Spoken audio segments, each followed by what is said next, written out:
Hello Forex traders. Welcome to today's video. In this video, we are going to learn how to successfully trade major supply structures of the market. We are going to do a comprehensive analysis of the Australian dollar against the US dollar on the 5 minutes chart. Before we get deeper into the analysis of the market, please consider clicking the like button and subscribing to my channel. As usual, I start my analysis by counting and marking the most important and recent vectors on the chart. And as you can see on my chart, I have marked vectors 0 to 4. Let's begin with the analysis so we can understand how buyers and sellers are interacting with each other at these labeled vectors. From vector 0 to 1, we have buyers attempting to bring prices higher. But at vector 1, buyers from vector 0 met a powerful and volatile pack of sellers. From vector 1 to vector 2, the market displayed unique characteristics and price interpretation. Let's see how unique vector 1 to vector 2 is. First, observe how volatile sellers overpowered buyers from vector 0. Also, note how sellers maintained this volatility for the next 4 bearish candles. Let's look at the interpretation we get from the first 4 bearish candles. The first 2 consecutive candles are very wide in terms of the range they cover and their body sizes. The next 2 consecutive candles are quite small in terms of the range they cover and their body sizes when we compare them with the first 2 consecutive bearish candles. This means that sellers of the market began to drive the price down with maximum volatility and gradually decreased volatility on the way down. Next, observe that buyers of the market were only able to generate a single medium-ranged solid bullish candle in the entire range of vector 1 to vector 2. Let's compare the magnitude of buyers from vector 0 to vector 1 with the magnitude of sellers from vector 1 to vector 2. We can clearly observe that the magnitude of sellers from vector 1 to vector 2 is almost twice as large as the magnitude of buyers from vector 0 to vector 1. Let's compare the volatility of buyers from vector 0 to vector 1 with the volatility of sellers from vector 1 to vector 2. It's clear that sellers' volatility is greater than buyers' volatility. This is proven by the range and body sizes of the first 2 consecutive bearish candles. Note that these 2 bearish bars completely engulf the magnitude of buyers from vector 0 to vector 1. The interpretation we get from all these observations from vector 0 to vector 2 is that at vector 1, a lot of decisions to sell the market were made by a lot of traders present in this market. This means that at vector 1, we have a great deal of supply in the market. This is why I drew a supply market structure at vector 1 with a narrow black rectangle. I named this supply zone, confirmed strong seller structure, as we can see from the chart. This supply zone comes out of the seller's ignition point line as the lower limit and the highest extreme of candle 1 as the upper limit. This is the zone where we can expect the supply of the market to overpower the demand of the market. Or in simple terms, it is the zone where we can expect strong sellers to overpower buyers in the near future of the price. At vector 2, the energy of sellers from vector 1 ran out and buyers took control of the market and started to bring prices up on the minor flow of the market. Observe that at vector 2, we have 2 large bearish candles with longer lower tails before the price started to go up. This means 2 things. 1. At vector 2, sellers of the market ran out of energy. 2. There is quite a lot of demand at this vector in the market. This is why I drew the minor demand structure at vector 2. This market structure comes out of the horizontal frequency lines as the upper and lower limits of this zone. From vector 2 to vector 3, there is nothing special other than the price is just retracing back towards the major supply zone we marked at vector 1. Note that the price is retracing back toward the supply structure we marked from vector 1 on the minor flow of the market. This means that we can observe a series of higher highs and higher lows on the minor dimension of the market. This means that buyers of the minor flow of the market are strong enough to progressively create new higher highs, while sellers of the minor dimension of the market are not strong enough to stop minor buyers from generating higher highs. From vector 3 onwards is where the interpretation of the market started to get interesting. Let's first look at the interpretation we get from bearish candle 3. The first thing that we notice is that candle 3 is analogous to the first bearish candle immediately after candle 1. 1. Both of these candles are outside candles. Candle 3 covers the range of 3 consecutive bullish candles, while the first bearish candle after candle 1 covers the range of 2 consecutive bullish candles. In fact, this is what we call a bearish three-line strike candlestick pattern. 2. Candle 3 is a solid bearish fractal candle. 3. Candle 3 has small tails on both sides. 4. Candle 3 has a large bearish body, same as the first bearish candle after candle 1. The second thing that we can notice is that the price behavior of the first 5 consecutive bearish candles from vector 3 towards vector 4 is very similar to the first 4 consecutive bearish candles from vector 1 towards vector 2. 1. In both cases, price generated some sort of organized behavior. Note that each bearish candle at these 2 highlighted chart portions managed to successfully create a new lower low and lower high. 2. In both cases, the price started with maximum volatility, and decreased gradually on the way down.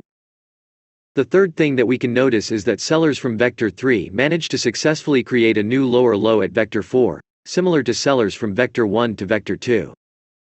Observe that this pullback from vector 3 to vector 4 successfully managed to break through almost all the minor lows generated by price from vector 2. In short, vector 3 to vector 4 is an exact replica of vector 1 to vector 2. What this unique observation proves is that strong sellers are still sitting and guarding the major supply structure that we marked in vector 1. At this point in my price action analysis, I drew the green pitchfork we see on the chart. This fork is grounded on the following logical vectors. The initial pivot is placed at vector 0. This is because vector 0 is where we noted relatively stronger buyers able to counter sellers' pressure in the market. The lower limit is placed in vector 2. The reason for this is that this is the lowest extreme that sellers from vector 1 travel with their initial accumulated power. And the upper limit is placed at vector 3. This is the vector where strong sellers showed that they are still powerful enough to drive prices down with relatively higher volatility and create a new lower low.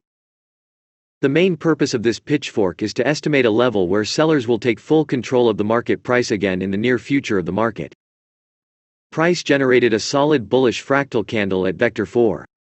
Fractal candle 4 signaled the beginning of the major pullback by buyers of the market. Note that the volatility of buyers from vector 4 towards vector 3 is almost equivalent to the volatility of sellers from vector 3 down to vector 4. This means that both buyers from vector 4 and sellers from vector 3 have an equivalent level of power in the market. This price behavior generates confusion for most traders who don't understand price action well enough. Now we have arrived at the point where we have to collect and compare facts from both players in the market for a logical trade idea. 1. Price is near our major supply zone that we identified in vector 4. 2. Price behavior from vector 3 to vector 4 is analogous to the price behavior from vector 1 to vector 2. 3. Price volatility from vector 3 to vector 4 is equivalent to the price volatility from vector 4 back towards vector 3. 4.